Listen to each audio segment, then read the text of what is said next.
Many people lack contentment. So it's not a matter of what you have or what you don't have. It is in your fabric. People ask, if I find this kind of money, is it a sin not to return it? That's the question people ask. Is it a sin if I don't return it? Because we lack contentment. If when you collect 50,000 naira as your salary, you are not contented, trust me, if they make it 50 million naira, you will still not be contented.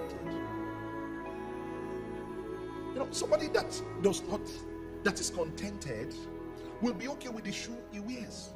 He will just be okay. He's not looking at comparing himself with other people. That's what people that don't have contentment do. They compare themselves. No. But a contented person, he just gives glory to God. And if somebody asks me something, say, well, that's where I am currently. I'm trusting God for a lifting. And guess what? When God finds those people, he sees them consistent with him, with his principles, he will lift them eventually. He said, humble yourself under the mighty hand of God, that he may lift you, he may exalt you in due time.